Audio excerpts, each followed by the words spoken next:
Welcome back, man. This is the final episode. We went deep on Wired for Success, how influence works, and why consistency beats charisma. And somehow we ended up dissecting interview strategy like it's spycraft. I loved the core vibe. You can't influence people who are happy and ignorant. Yeah, the shed metaphor hit. Success people notice the barrier. But I want to push back. Isn't motivation more complicated than wired versus not wired? It is complicated, but the framing is useful, like an operating system for ambition. An operating system that definitely ships with CIA-adjacent metaphors. Look, the metaphor was extreme, but the takeaway was practical. People want something better. And then, something better becomes influence mechanics. No one persuades by talking forever. Exactly. Persuasion is energy. Influence is the after effect that shows up in your mind. So persuasion is commercials. Influence is when you suddenly remember a friend's advice. That's why the know-like-trust progression matters. Relationship first, then belief. And the weird part is you can get trust without liking someone. Predictability masquerading as virtue. Classic. The trust model in this episode felt super LinkedIn core, though. Dude, polarity was basically the LinkedIn business model. Stand for something so people pick sides. But polarity can also look like inconsistency. People switch stances and just confuse everyone. That example about the alcohol narrative staying alcohol is bad until the World Cup post? Brutal. It's like he kept changing the weather and expected followers to bring umbrellas. The point was, consistency builds comfort and confidence, then trust gets faster. I also liked the sense-making framework, the cylinder thing. Avoidance, competition, compliance, like a relationship loading screen. And the cup of investment idea, don't just talk at people, get them to invest time and energy. Which is why interviews become battlefields. If you're passive, you're basically refusing the sense-making process. Interviewer wants two things, do the job and be liked, but in disguise. Like you said, what the interviewer really wants is a likeness, not popularity. The ask questions strategy was so simple, it felt unfair. And he was adamant. Questions make the other person feel important, which speeds up no to like. Meanwhile, half the world walks in and gives a polite speech, and then wonders why they got ghosted. I answered every question. Cool, you built zero relationship momentum. And there was that insight about competition not being zero-sum, more like scrimmage. Yeah, competition as mutual investment. You ask, I answer, we both deepen the dynamic. That made me think about recruiting teams. Interviewers often aren't even the future manager. They're mediators auditioning you for vibes, not just skill. Which means your job isn't just to prove competence. It's to sync with their language and attention patterns. But isn't there a risk of manipulation there, like mirror their tone and you win? There is, but the episode framed it as influence via relationship investment, not fake performance. Also, ask questions is manipulation's ethical cousin. Ethical manipulation. Tell me about you with sincerity turned up. And then we got the persuasion ladder, emotional messaging leading to rational narrative. I'm still stuck on the WhoopAd example, selling marriage teamwork through stress and sleep. Your wife melts down at bedtime is the most honest copywriting ever. It's like they weaponized bedtime dysfunction for spousal harmony. But the mechanism was clear. Don't sell features, sell the emotional identity shift. I'll still say feature-led brands exist and win sometimes. Sure, but he argued those are successful brands already. Persuasion systems make the engine repeatable. And he criticized agencies for spaghetti ads. No measurement, no framework. That connects to the big theme, recipes over vibes. Which is funny because the guy's entire persona is CIA recipes. But hey, it works. Then we jump to the rice motivations: reward, ideology, coercion, ego. Rice sounds like food, but apparently it's human psychology. The order felt useful. Ideology strongest, ego second, reward third, coercion weakest. And he used that email example. tying ego to his success story and ideology to give a brave kid a chance. The typos triggering empathy reciprocity was such a sneaky insight. I did feel a bit uneasy about coercion being acceptable gingerly. Same. Control and coercion are close cousins, but trust gets violated if you overuse it. He did the best part, though. He said coercion is a cage, open the door, and the person escapes. Cage marketing. Somehow that's the most memorable line of the whole episode. And then the 4 C's at work: consideration, consistency, collaboration, control, felt like a leadership checklist. Control was the controversial one because people hate being leveraged. But no control is just being an assertive follower, right? Yeah, leadership requires loneliness and action, not just goodwill vibes. The most honest part was the acceptance that leaders aren't always liked. And then we closed on transactions, but not coldness, just clarity about giving and receiving. Not everything is a transaction, but relationships run on exchange, whether you acknowledge it or not. That's why toxic brunches exist. Low ROI, high commitment, zero accountability. And honestly, the episode's final question about afterlife was intense. If proven wrong, I'd spend more time challenging it with such a Steven-style answer. That conversation made me think about probability and risk with kids in the mix. The brothers' plain logic, don't get on unless the kids are there, felt irrational but emotionally coherent. Like, science doesn't always win when the heart assigns a different objective function. Which is basically what this whole episode keeps saying. Understand motivations, then act. All right, that's it for the series. Thanks for sticking with us through all the shed talk and frameworks. Seriously, take one recipe into your life this week and test it like a madman. If even my percent changes, that's a win. And if you disagree, good. Polarity makes the conversation real. Welcome back. This final episode went from sheds to influence frameworks to persuasion mechanics. We talked about why some people keep trying until breakthroughs happen, not because they're tougher. Then it instantly snapped into how influence works: avoidance, competition, compliance, and trust. And persuasion is the simpler cousin, emotional messaging that steers rational thought later. Also, we ended on leader psychology and the transactions everyone pretends aren't there. My favorite part is how he keeps saying people are the barrier, like it's a law of physics. I buy the people are the barrier part, but CIA field ops equals your LinkedIn strategy feels spicy.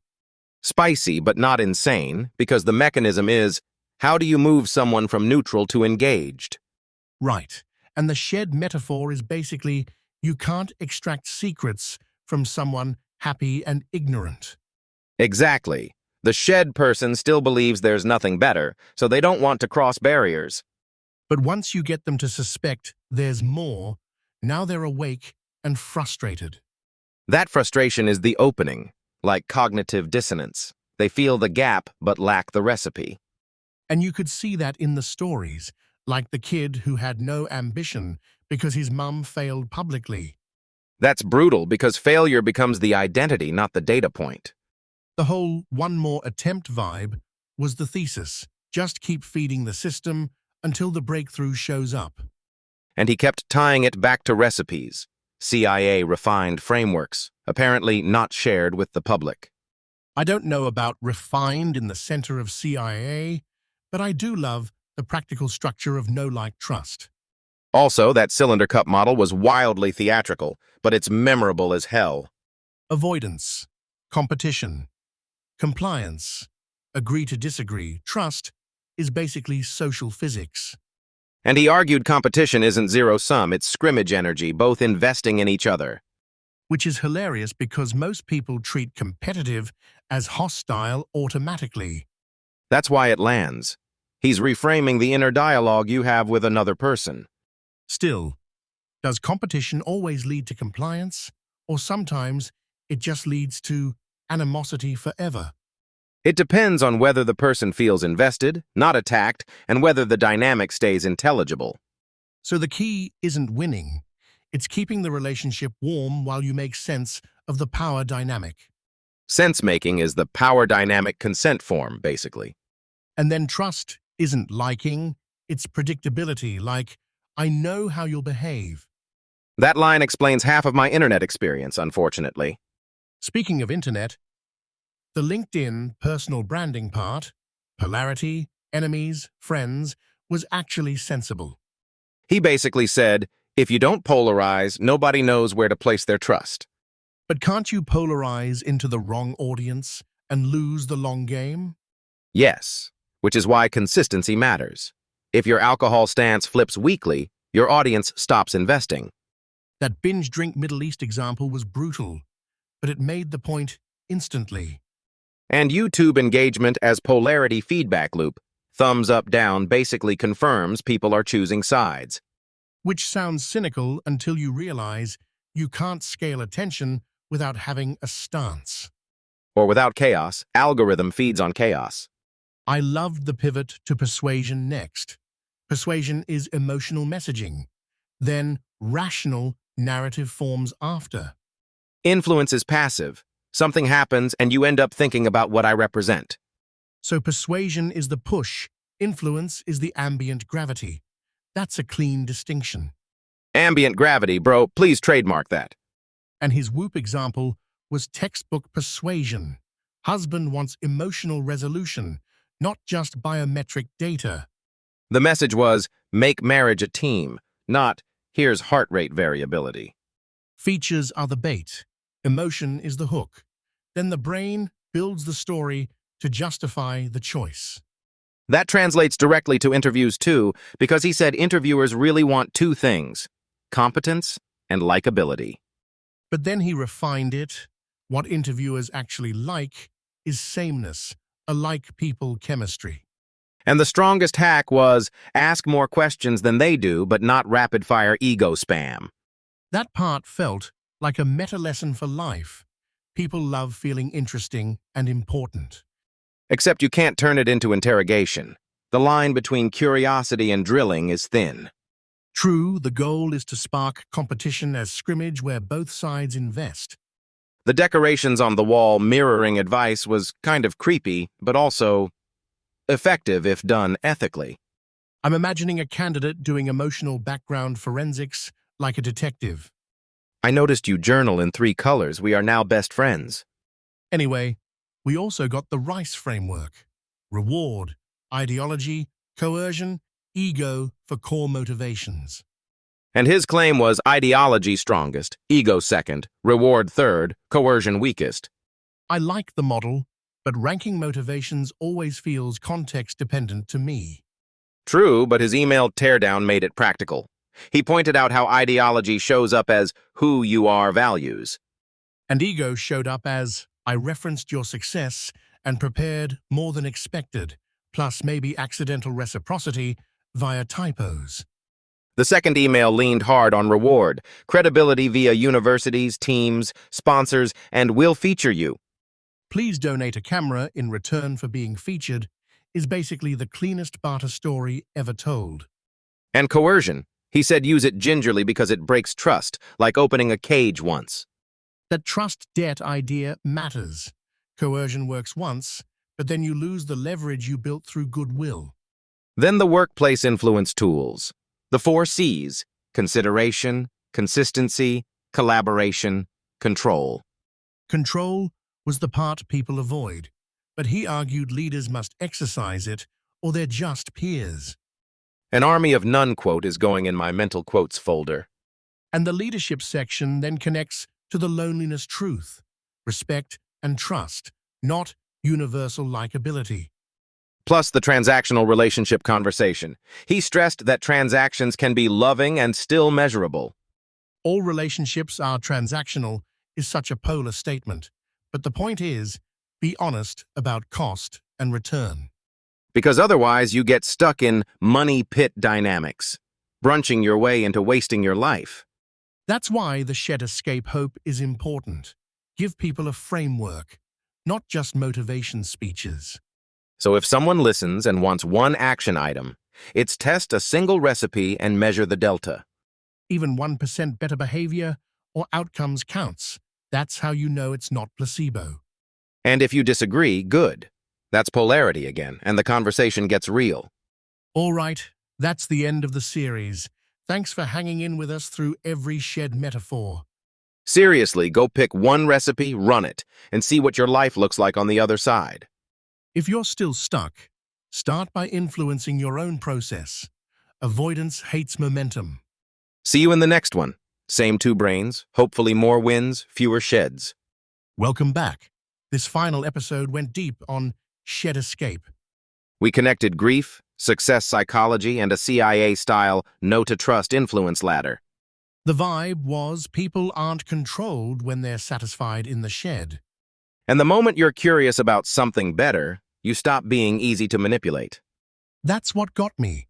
Happiness is like a security system against persuasion. Meanwhile, advertisers are out here speed-running your security system like, psst, buy this. He basically argued, desperation makes you persuadable, awareness makes you suspicious. Which is why he keeps saying wired for success isn't motivation. It's a pattern of wanting to cross barriers. But then he goes from inner wiring to spycraft. Where do those connect? Because both a spy and a good client assume there's something outside the shed. The difference is one person can still be steered, and one person is watching for steering. That's like the difference between show me and prove it to me, bro. So influence is basically engineering suspicion into a cooperative channel. Yes, and he called the first rung sense-making, avoidance, competition, compliance. I liked it, but I also thought, is this just common sense in a suit? Common sense? The most expensive kind of common sense? Still, the structure was clean. Avoidance is the default, competition is investment, compliance identifies the power dynamic. And then when you reach agree to disagree, you've created shared energy instead of shared conclusions. I kept thinking about relationships where people skip avoidance and jump to persuasion.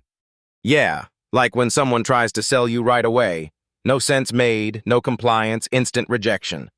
Then he layered it into the next stages. Know, like, trust, and finally influence.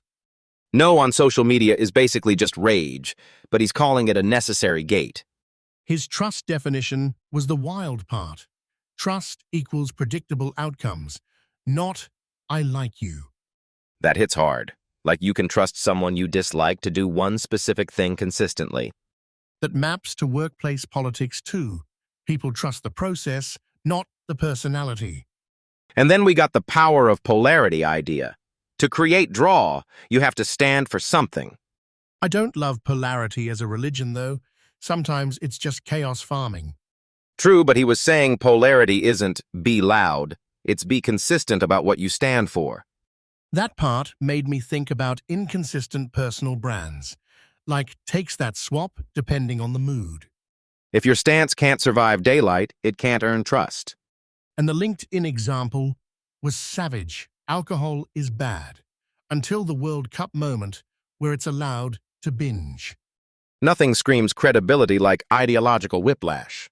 Okay, but where persuasion fits, he separated persuasion from influence.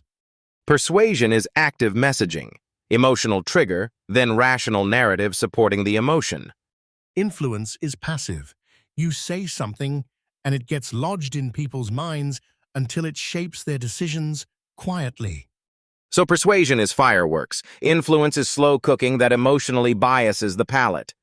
And his series of emotional messages example with Whoop, marriage team building, that was actually clever. He didn't sell features, he sold I can help her win the evening. That's persuasion done right. Don't say biodata, say my marriage gets smoother. But I do wonder, would everyone buy that or is it specific to a demographic and context? Exactly why he said you choose the audience first. Like emotionally, you're solving their private problem. And that ties to interviews, right? Someone wants someone they like, but also someone who's alike. He basically reframed interviews as, your job is to make the interviewer feel invested in the relationship. And he gave that practical move. Ask more questions than the interviewer. Yeah, because nothing makes you forget to ask questions like feeling important. People will literally bond to you over your curiosity, like your curiosity is emotional currency. But he also warned against rapid-fire peppering. Short answers, no engagement, you walk away draining. That was my fear. Ask questions becoming interrogation. The distinction was subtle. Questions that invite them to invest, not questions that make them perform. And then he brought in Rice. Reward, ideology, coercion, ego. People motivated by those underlying drivers. I'm with you that it's a useful lens, but it can become too neat if you force it. True, but he didn't claim it's magic. He showed how it shows up in real emails. The Stephen Bartlett email breakdown was entertaining because you could see which motive was doing the heavy lifting. The first one, ego and ideology were stacked. I'm this bold kid, you know my story, plus credibility cues. And the funny part is, he even pointed out typos might trigger reciprocity by signaling, I get rejected often too.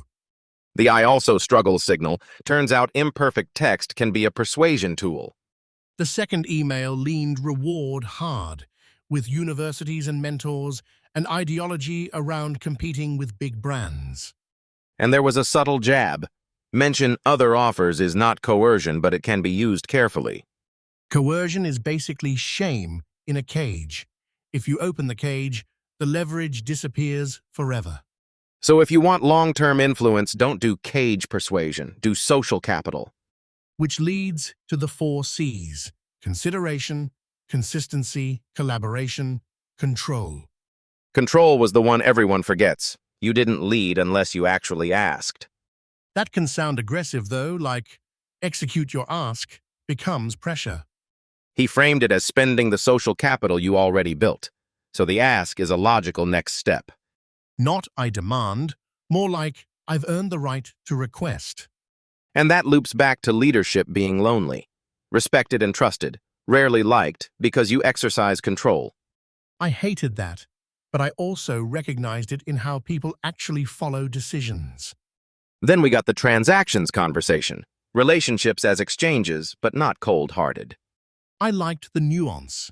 Relationships are transactional by nature, but you can choose transactions that build love, not drain you. Yes, it's business, but the business model is tenderness. That part made me think of all the 2-hour brunch relationships with zero ROI, mental and emotional leeches. Leech is strong, but yeah, if you can't answer what am I gaining, you're renting misery. And he kept returning to the shed. People feel trapped because they don't see a workable recipe. Which is why the prescription was always one recipe, test it, measure the delta. So for listeners, the action isn't be positive, it's run a controlled experiment in influence. Exactly. Don't guess. Observe. Did their engagement change? Did your outcomes shift? Did the relationship move from avoidance to compliance? And if it doesn't work, that's data, not a verdict on your identity. Polarity means you'll get disagreement too. Good because it signals you're standing for something testable. All right, that's the end of the series. Thanks for hanging with us through every shed metaphor. Seriously, go pick one recipe, run it, and see what your life looks like on the other side. If you're still stuck, start by influencing your own process. Avoidance hates momentum. See you in the next one. Same 2 brains, hopefully more wins, fewer sheds. Welcome back. Quick reminder, this episode gets into wired for success psychology, influence frameworks, and persuasion versus influence. We also went deep on sheds, sense-making, polarity, and how to make people move from avoidance to compliance. The shed metaphor is so brutal because it's not even insulting. You're just not trapped. You're unaware. Yeah, it's like the person in the shed is peacefully wrong, which is way harder to manipulate than an angry person. But I still push back. Are people truly happy in ignorance? Or is that just selective storytelling? It might be storytelling, but it maps to behavior. Happy people don't buy urgency. Desperate people do. And that's the whole CIA spy versus client vibe. One is desperate for the window, the other is suspicious of the window. Exactly. Clients test, spies hope, and influence follows whoever asks the next question with teeth. The moment you said desperate can be manipulated, I instantly thought persuasion is cheap, influence is expensive. Expensive like a subscription, not like a pop-up ad. And then you tied it to sense-making, which is basically avoidance, competition, compliance. I loved that you called competition scrimmage, not winner takes all. Because people hear competition and freak out, like you're trying to destroy them in an interview. But the framework treats competition as mutual investment, verbal and nonverbal energy trade. Then compliance is like, cool, we're not arguing forever, even if it ends with agree to disagree. Here's where I get picky. Agree to disagree sounds polite, but does it actually create power? It creates power if the other person invests and believes the outcome is predictable. Predictable trust, like trusting someone to move the garbage can, not trusting them to write Shakespeare. Yes. Trust is ambiguous. It's just reliability, and reliability is the foundation for influence. Also, it explains why people follow the loudest person online, because everyone thinks they're predictable, even when they're not. Which is why polarity was such a strong link. Stand for something so people can place you. If you constantly switch alcohol opinions, you're basically a permissions prompt nobody wants to click. Inconsistency is the fastest way to burn influence because nobody wants to invest in a moving target. But I also worry. Polarity can become performative, like rage is a strategy. True. Some people polarize by being wrong loudly, not by being clear thoughtfully. Still, the framework's point is enemies and friends both invest. Engagement increases, trust emerges. And platforms even reward that behavior. YouTube comments are basically polarity fuel. Best comments are sometimes the worst comments is such a cynical truth, it becomes funny. It's the thumb wars algorithm. Polarize and people can't look away. Okay, then translate that to real life. How do you get from sense-making to say yes without sounding manipulative? You separate persuasion and influence. Persuasion is energy. Influence is earned presence. Persuasion is commercials. Influence is when someone thinks, I wonder what Malik would say. And persuasion becomes a sequence of emotional messages that shape a rational narrative afterward. But I hate how people use emotional, like it's mystical. Emotion is just leverage on attention. The good part is it gets practical. Choose audience, craft messages, measure click-through and outcomes. Yes, and not the sloppy, throw spaghetti and pray thing, systematize the message flow. Exactly. That's why the husband and wife team Whoop example worked so well. It wasn't features, it was identity. I want her to succeed, and if she succeeds, I succeed too, is basically persuasion with a heartbeat. It's cute and also terrifying because it works on normal human incentives. I'm also thinking about hiring, how you said interviewers like someone they're alike with, not necessarily someone they like. The interviewer wants a satisfying conversation, low drain, high connection, and it mirrors their values. So the candidate's job is to accelerate avoidance competition compliance in a controlled way. And the cheat code is, ask questions so the other person feels interesting and important. But not like a verbal malfunction. Rapid-fire questions are not the goal. Engagement is. Yeah, word vomit is how you show you didn't prep for sense-making at all. Then we got RICE, reward, ideology, coercion, ego, as motivations, underlying actions. That hit me because it's an interpretability tool. You can read the hidden driver behind someone's behavior. I'll admit, coercion being weakest is counterintuitive. People love to feel forced into choices. But coercion damages trust long-term, like opening a cage door and never closing it right. So the practical rule is use coercion gingerly, because after you violate trust, reciprocity doesn't come back. Meanwhile, reward and ideology are cleaner levers. What's in it for me, and what identity does it support? An ego shows up too, but it's subtle. like referencing someone's story to signal, I get you. The email examples were basically motivation targeting in real time, not theory cosplay. What about the other framework you brought up? 4 C's: consideration, consistency, collaboration, control. That's social capital in workplace terms. You build reciprocity, then spend it to get action. Control is the one people skip because it feels like domination, but it's actually execution. Right? People who never exercise control aren't leaders. They're assertive followers. That line is going straight into my notes because it's both harsh and accurate. And leaders require courage and honesty. Otherwise, it's just performance and virtue signaling. I noticed your outro energy earlier. Your whole ROI on relationships thing sounded cold until you clarified transactions aren't the same as neglect. Yeah, accepting transactions helps you stop investing in drains and start investing in futures. That's the shed again, right? Some people are trapped in empty rituals because they never audit return on attention. It's like business bookkeeping, but for your time and affection budget. And once you see it, you can change behavior. Less guessing, more controlled experiments. Exactly. Watch the shift. Avoidance to compliance, dislike to trust, conversation to agreement.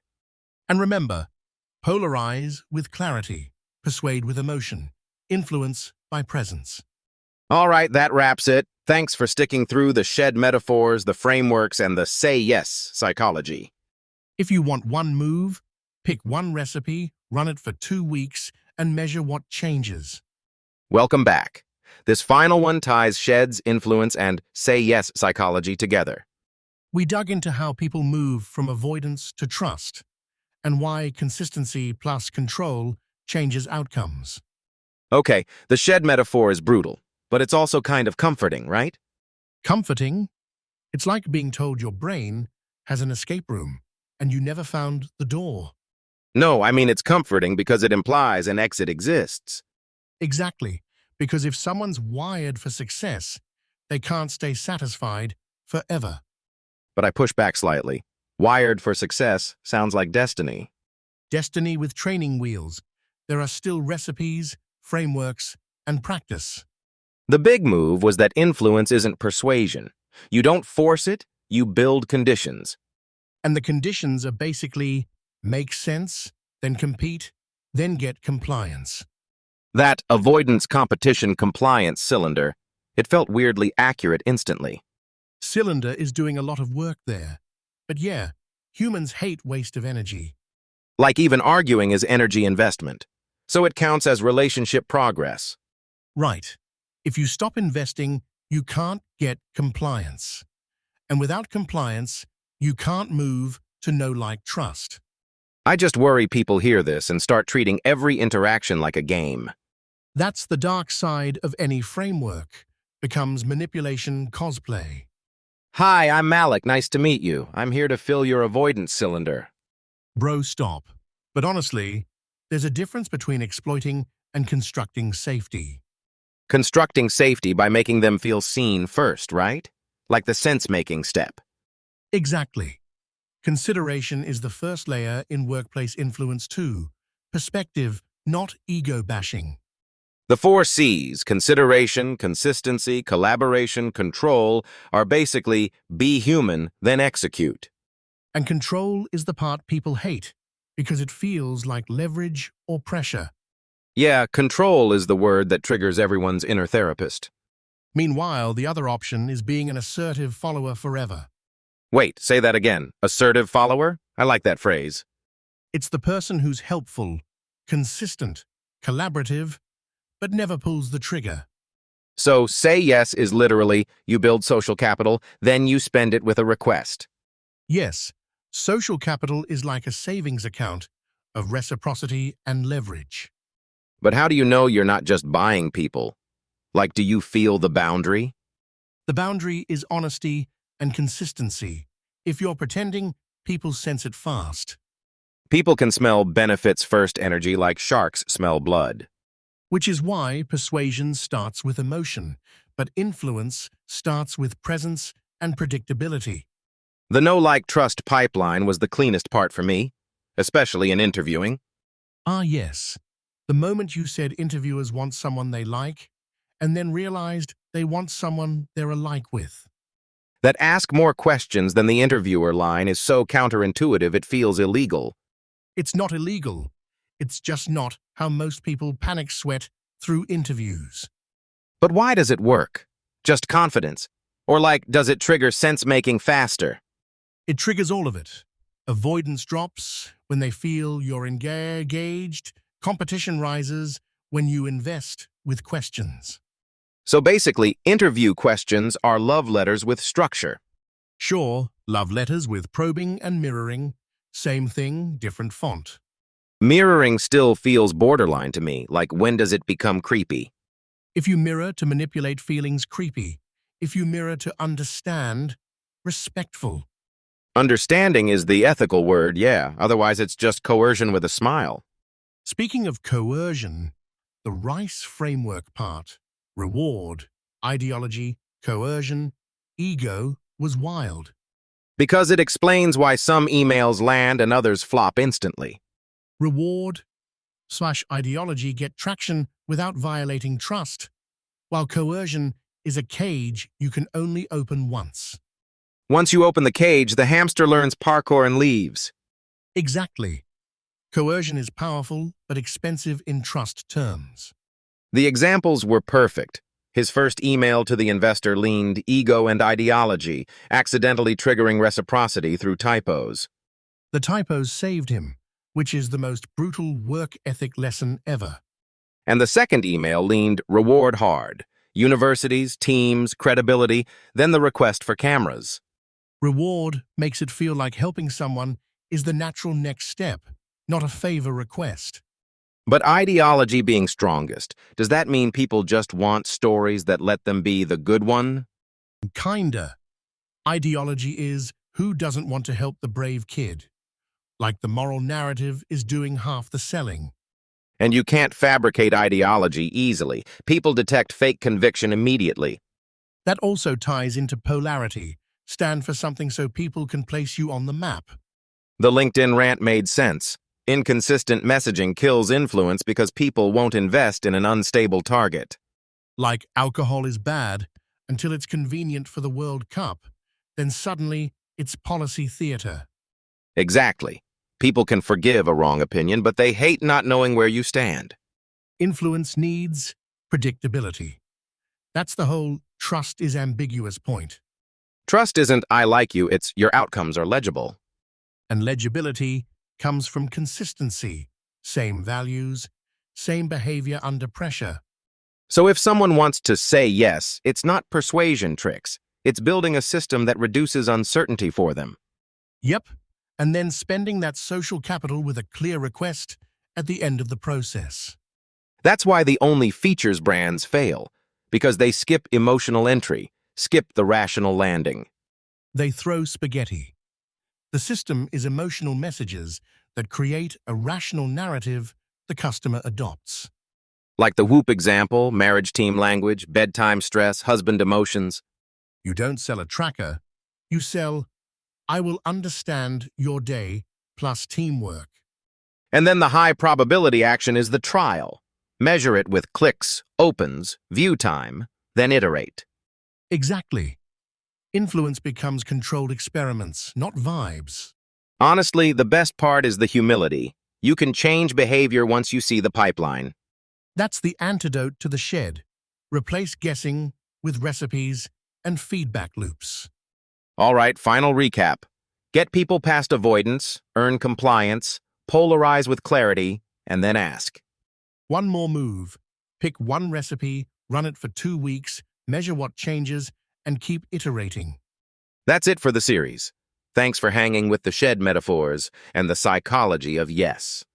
We'll see you around for what's next. Keep building influence with honesty, not noise.